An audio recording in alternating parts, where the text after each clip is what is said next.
Le cauchemar causé par la crise dévastatrice du virus Ebola semble enfin toucher à sa fin au Libéria, plus d'1 an après et alors que 4000 personnes ont perdu la vie.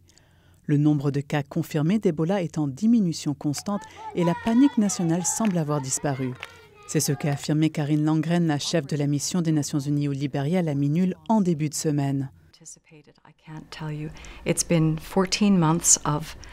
Ça a été 14 mois de cauchemar national, surtout au mois d'août dernier, lorsque le pays était comme au bord du gouffre et que la panique montait, la colère montait. Et personne n'avait vu une épidémie comme cela auparavant, et il était très difficile de savoir quoi faire. Bien que le Libéria commence à sortir de la crise d'Ebola, de nombreux défis politiques et sécuritaires doivent encore être surmontés par ce pays ouest-africain. D'autant plus, signale Karine Landgren, que la MINUL prépare son imminent retrait. Les enjeux seront donc grands pour le Libéria au cours des 2 prochaines années. Le prochain grand tournant politique du Libéria sera son élection présidentielle en 2017, lorsque la présidente Johnson Sirleaf quittera ses fonctions après 2 mandats.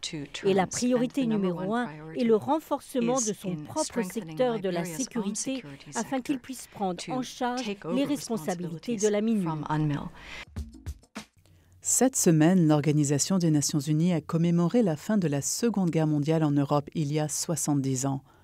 Le secrétaire général Ban Ki-moon et le président de l'Assemblée générale Sam Kutesa ont planté au siège des Nations Unies un arbre, symbole de paix et d'unité, afin de se rappeler les dizaines de millions de victimes qu'a fait ce conflit. En établissant l'Organisation des Nations Unies il y a 70 ans, les fondateurs ont planté les graines de notre organisation.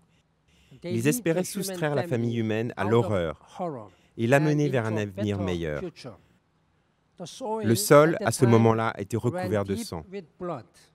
Il y a encore un long chemin à parcourir pour que les graines semées il y a 7 décennies fleurissent dans un monde de dignité et de paix pour tous. Après la cérémonie, les États membres ont pris la parole lors d'une session extraordinaire de l'Assemblée générale. La Seconde Guerre mondiale et le crime sans précédent de l'Holocauste ont non seulement coûté la vie à des dizaines de millions de personnes en Europe et dévasté de grandes parties du continent, mais aussi profondément divisé l'Europe pendant plus de 4 décennies. Le 8 mai 1945, l'Allemagne a rendu les armes, amenant à sa fin la guerre en Europe. 3 mois plus tard, la guerre dans le Pacifique s'est achevée avec la capitulation du Japon.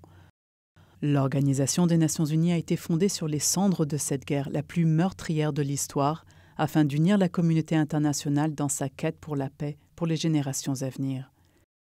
Le secrétaire général Ban Ki-moon figurait parmi les dignitaires présents aux cérémonies organisées en Pologne, en Ukraine et en Russie pour commémorer le 70e anniversaire de la fin de la guerre.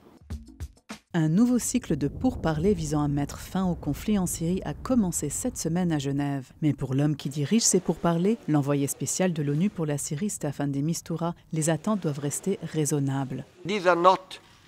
Ce ne sont pas encore des pourparlers de paix, ce sont de simples discussions structurées à huis clos et avec chacune des parties séparément, afin de les consulter sur la crise actuelle en Syrie, sur la route possible à suivre et la destination finale. Ceci est le travail préparatoire nécessaire avant même que nous arrivions à la table des négociations.